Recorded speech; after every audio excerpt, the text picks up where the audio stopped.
So I'm Peter Stratton. My background is in computer science and engineering. I've always been interested in how the brain works.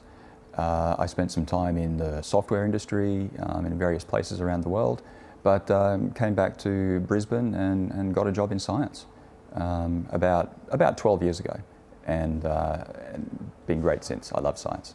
The brain is what makes us everything that we are. You know, without it, we're really nothing. So everything that we do, everything that we think, and everything that we remember is all based on, it's done by our brain. So, you know, people might think the brain is just your intellect, but your brain is everything. Your brain is what allows you to catch a ball, or dig a hole, or watch TV, as well as do science, or write a novel, or, you know, gaze at the stars. All these things happen from our brain. So, you know, you might often hear that the brain is the most complex thing in the universe that we know. You know, I guess that's true, but it kind of oversimplifies it in a way. It makes it sound complex, but hey, simple. It's not really like that. The brain is incredibly complex. One of the things that makes it so complex is that it's complex on so many levels.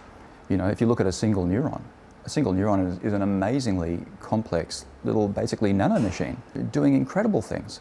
And then you have small networks of neurons connected together.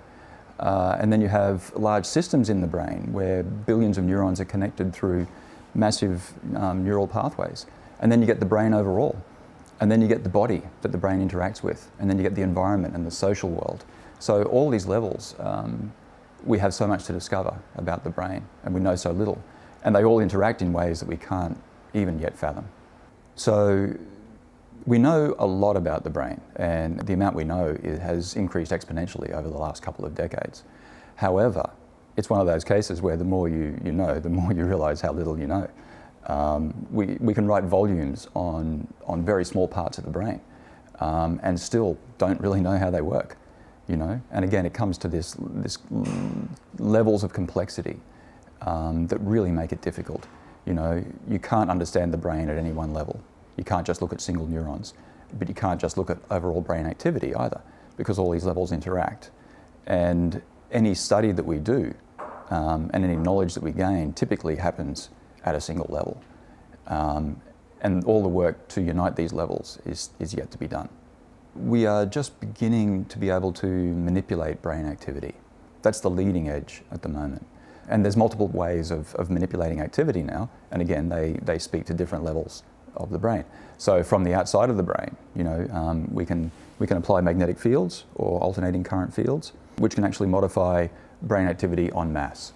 So, you know, it's not a subtle tool at all, but it does allow us to change some results in some, you know, sensitive cognitive tests. For instance, the brain seems to work on oscillations. You know, you'll hear about the EEG, the electroencephalogram, and the oscillations that occur at different frequencies depending on what your brain's currently doing. So we can actually manipulate those frequencies and make you better or worse at certain tasks simply by applying magnetic fields to the outside of your brain.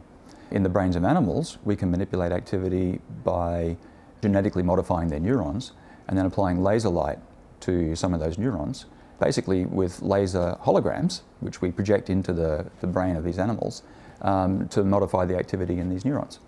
And we can read out activity in a similar fashion. So we can read neurons that are active in certain tasks and then replay those activity patterns back into the brain later to see what sort of effect it has on the animal's behaviour. So this is really the cutting edge of neuroscience currently. And it allows us to look at activity from a causal point of view and actually change brain activity and look at the results, which is a really powerful tool.